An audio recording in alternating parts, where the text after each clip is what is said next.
Anda kembali di Nusantara Petang dan kita masih berdialog dengan pengamat komunikasi Emrus Sihombing. Selamat sore, Bang Emrus, masih bersama kami? Masih, selamat sore Bu Tasya. Ya, Bang Emrus, ini kalau tadi Anda mengatakan bahwa semuanya harus berjalan secara simultan ya, baik penanganan secara ekonomi dan juga secara kesehatan. Dan ada juga tambahannya bahwa kita harus menjalankan juga komunikasi dengan baik, dengan sosialisasi, informasi dan sebagainya yang harus dilakukan secara terus-menerus dan secara masif. Nah, ini apa dampaknya jika pemerintah hanya mengeluarkan kebijakan ataupun menanganinya secara hanya ekonomi saja atau kesehatan saja? Saya pikir masalah COVID akan menjadi masalah besar kita, jumlah korban akan meningkat. Misalnya katakanlah kita mengedepankan ekonomi misalnya, tanpa kita menangani atau katakanlah kesehatan bukan tanpa ya, merupakan tidak suatu prioritas. Sementara nanti jumlah masyarakat yang kasus COVID meningkat, itu kan menjadi biaya juga yang harus dikeluarkan, begitu ya. Jadi oleh karena itulah bahwa harus berbarengan, harus simultan, atau katakanlah mengedepankan juga misalnya ekonomi atau sebaliknya. Saya kira sangat tidak tepat dengan kondisi Indonesia. Saya terus terang mengatakan kalau kita mengedepankan katakanlah kesehatan, itu cocok untuk negara yang luasnya tidak begitu besar, yang devisa negaranya besar, memadai, maka itu bisa dilakukan pilihan apa? Yaitu adalah mengedepankan kesehatan. Gitu.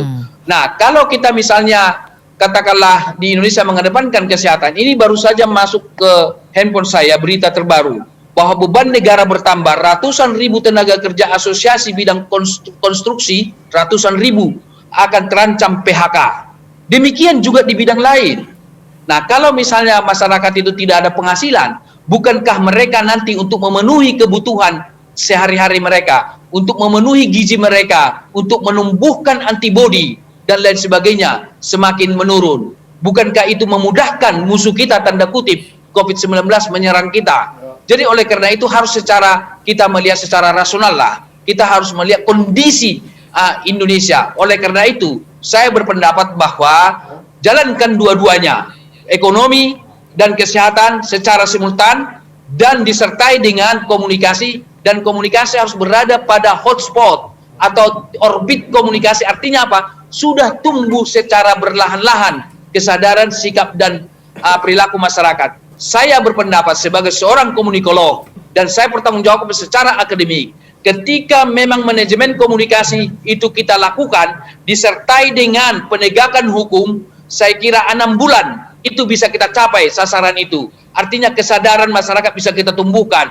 Ada masuk ke WA saya, pemerintah telah melakukan penjelasan komunikasi, tetapi masyarakat yang bandel begitu masuk WA ke saya. Oleh karena itulah di dalam komunikasi ada segmentasi masyarakat, untuk yang berpendidikan tinggi, untuk tidak yang berpendidikan sedang dan rendah, untuk kelas sosial ekonomi tinggi, dan termasuk tanda kutip masyarakat yang bandel misalnya. Kita harus desain pesan komunikasi untuk masyarakat yang bandel. Dari segi teori komunikasi, masyarakat yang bandel ini, tanda kutip bandel ya, selalu ada ini. Biasanya menurut penelitian itu antara 5-10%. Itu yang disebut laggards. Apapun yang disampaikan dia tolak. Oleh karena itu, pesan komunikasi kepada mereka kita harus kemas khusus untuk mereka. Salah satu diantaranya adalah membuat pesan komunikasi yang sisi ancaman misalnya, resiko yang mereka hadapi ketika kena COVID ini perlu misalnya, atau diberikan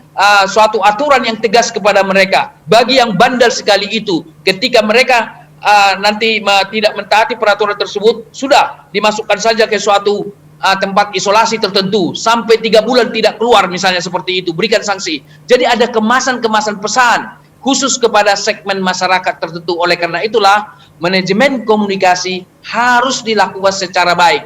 Inilah saya sampaikan kepada Bapak Presiden supaya segera dibentuk tim komunikasi penanganan COVID-19. Pakar-pakar komunikasi sudah ada di Universitas Padjadjaran, di UI, di UGM, di berbagai universitas. Sudah banyak di situ S1, S2, S3 profesor di bidang komunikasi, pakar-pakar ilmuwan komunikasi. Libatkan mereka itu, ajak mereka itu. Gubernur misalnya, katakanlah suatu daerah, katakanlah Jawa Barat, libatkan pakar-pakar komunikasi yang ada di Unpad. Baru kemudian tingkat nasional, libatkan pakar-pakar komunikasi yang ada di universitas di Jabotabek misalnya seperti itu. Saya kira itu bisa tertangani dengan baik. Tetapi saya melihat belum diberdayakan secara maksimal. Demikian. Ya, Bang Emrus, mungkin bisa Anda jelaskan bagaimana karakteristik negara ini dibandingkan negara lain, mengapa aspek komunikasi ini begitu penting untuk berjalan secara simultan dengan ekonomi dan kesehatan untuk menangani pandemi COVID-19 ini? Baik, kalau di negara maju dengan tingkat pendidikan yang tinggi dan kesejahteraan yang tinggi, biasanya mereka ini paling mudah ditumbuhkan kesadaran karena tanggung jawab individunya sudah tinggi. Kesadaran terhadap kesehatan sudah tinggi, tetapi varian daripada masyarakat Indonesia sangat heterogen dari sudut karakteristik, sosial ekonomi, tingkat pendidikan, kesadaran, sikap dan perilaku.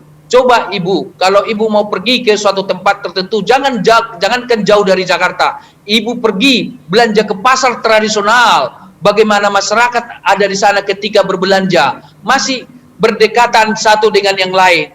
Baru minggu yang lalu, belum ada satu minggu, saya lewat dari depan suatu rumah ibadah tertentu, masih ada orang yang masuk ke rumah ibadah tersebut.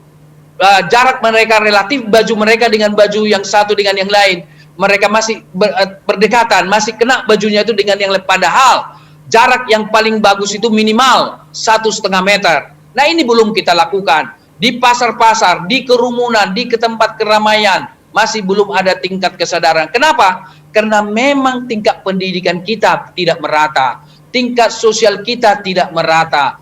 Baru kemudian adalah sikap kita terhadap protokol kesehatan juga masih sangat varian. Oleh karena itulah, maka treatment komunikasi yang dilakukan di Indonesia harus berbeda dengan treatment komunikasi yang ada di negara-negara maju. Di negara maju hanya disampaikan saja, saya kira mereka tumbuh tingkat kesadaran itu untuk melakukannya. Tapi di Indonesia, saya kira masih banyak hal masyarakat yang belum mentaati daripada protokol kesehatan. Bisa kita saksikan sendiri kok di ruang-ruang publik. Demikian.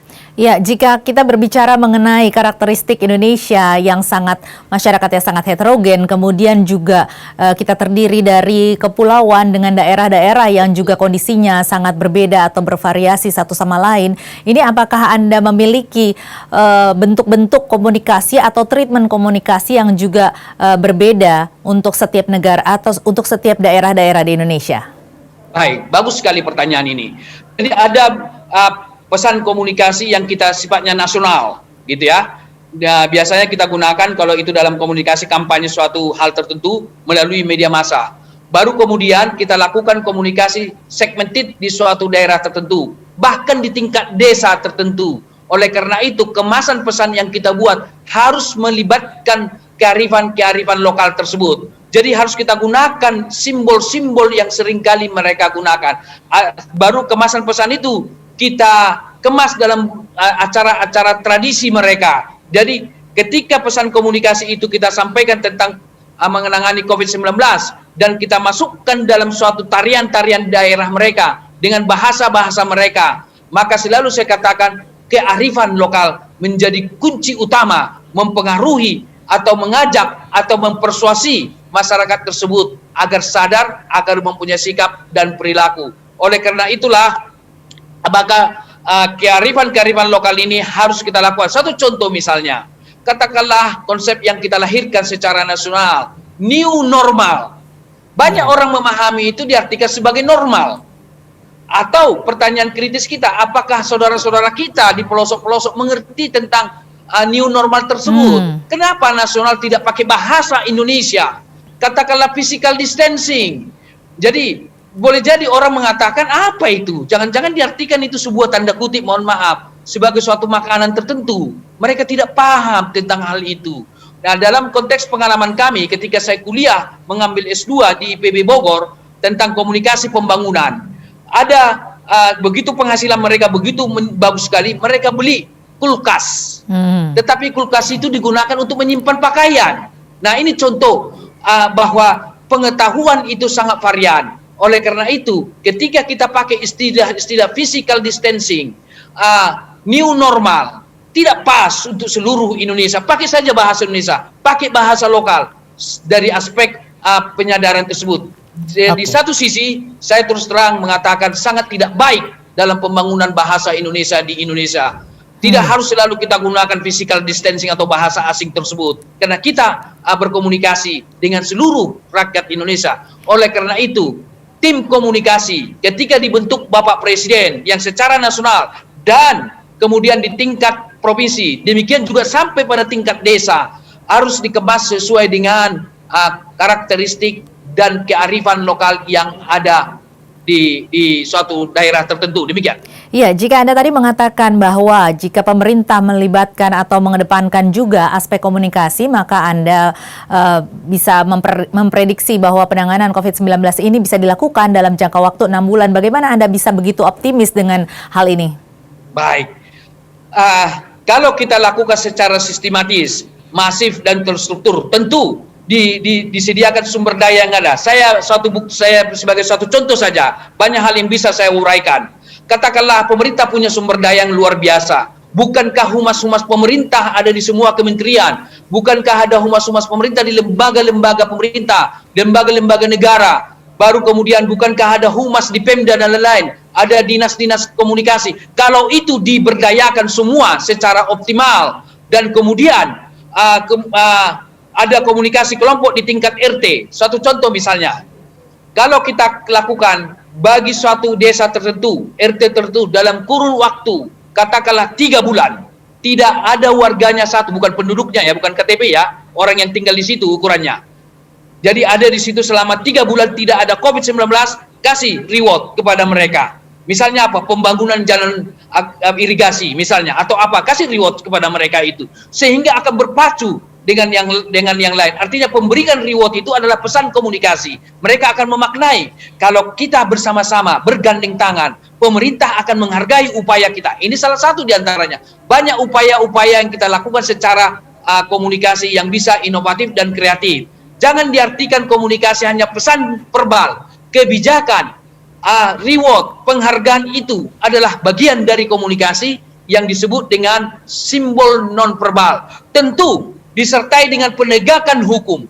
Bagi mereka yang tidak taat, berikan saja penjara tanda kutip kepada mereka, yaitu 3 bulan tidak bisa keluar dari kamarnya, di penjara di rumahnya, diawasi oleh Satpol PP misalnya seperti itu. Nah, ketika ada orang melanggar lalu tanda kutip dipenjarakan di rumahnya, dikarantina di kamarnya 3 bulan, diekspos kepada media massa, diperbincangkan sehingga orang akan melihat, oh kalau saya melakukan pelanggaran, saya nggak bisa kemana-mana. 3 bulan misalnya seperti itu, diawasi oleh Satpol PP setempat, seperti itu bisa dilakukan. Jadi dengan demikian kalau itu dilakukan, saya kira bisa berjalan dengan baik. Yang mau saya katakan adalah bahwa komunikasi salah satu variabel, tentu harus di backup juga variabel penegakan hukum, variabel kesejahteraan, variabel juga katakanlah kesehatan. Itu harus berbarengan semua secara berjalan bersama-sama. Kenapa? Komunikasi bukan satu-satunya menyelesaikan persoalan. Tetapi tanpa komunikasi persoalan tidak akan terselesaikan.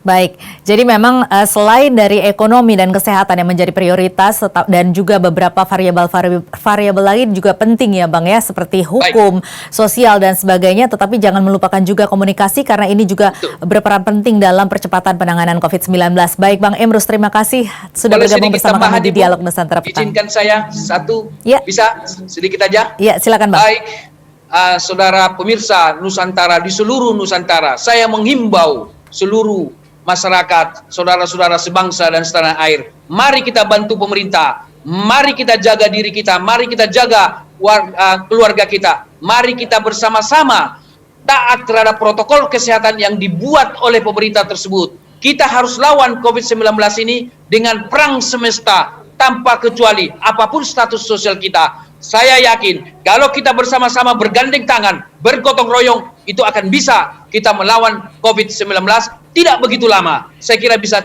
mencapai target itu 6 bulan bisa kita selesaikan peperangan tersebut. Baik. Terima kasih. Terima kasih Bang Emrus. Selamat sore. Selamat sore Bu Tasya, selamat sore pemirsa Nusantara TV di seluruh Nusantara.